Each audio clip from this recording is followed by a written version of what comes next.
So hello everyone and welcome back to another episode of the Deercast. I think this might be one of the earlier hunting footage that we've done for this fallow season. So we're at the sort of beginning end of the fallow here. It is, what are we, first week of September? Yeah, first was yeah. It's a bit rainy. We've had a bit of showers over the last few days, but I think it's looking pretty clear for our evening. We're on a farm in Buckinghamshire, and hoping to catch up with some of the bachelor groups and sort of see how we get on. I'm testing some new stuff today. We've got the pinewood smock along with the pinewood trousers to try. So this is the first proper outing for it. So I'm going to see how we get on with that. Got my Hik Micro Aplex. So got all the gear today. Got all the gear, no idea. So if we get any longer range shots, we're going to be really nicely prepared, and might, if we find something, be able to bring you some scope cam footage, which will be pretty cool. And yeah, have to see how we get on. How's your fallow season gone so far, Tom? Have you had many? Yeah, I think on 22 so far, and started off with some very lightweight prickets to the point where I was sort of wondering what on earth's going on, like sort of 26, 27 kilos. The ones I've had in the last few weeks are sort of back up nearer the 30s or just over the 30s, so still a bit lighter than we'd expect, but so far so good. Let's hope it carries on like this, managing to track them down and get them in the larder. Fingers crossed. Let's see how we do.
So by this point in the evening, we had stalked through part of those woodlands you can see behind us and just come to the ridge of this hill.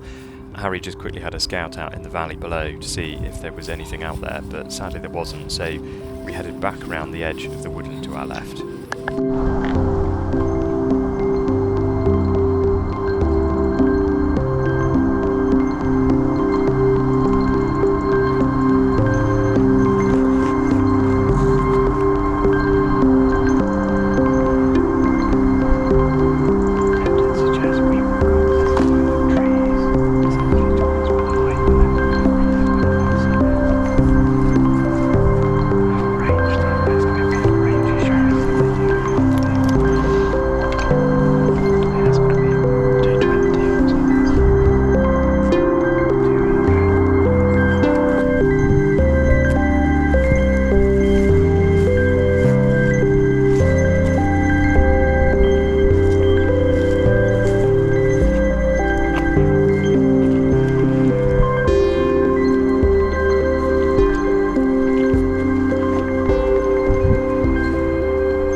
So at this point in the evening, as you can see, it was getting pretty dark. The deer weren't where we had been expecting them to be at all. We'd been expecting to see some in the woodlands and some out on the edge of this woodland in this field that we just walked through.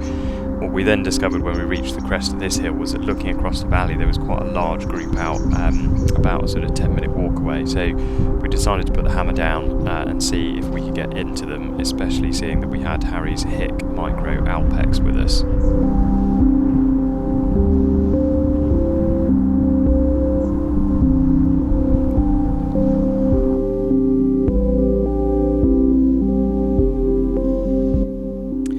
So at this point in the evening, it was pretty well dark. As you can see, the camera is struggling to pick up anything at all. We managed to get in to that group of deer looking across the valley. Given the amount of daylight that was left, I let Harry set up using his Hik Micro Aplex 4K and take the shot at a pricket.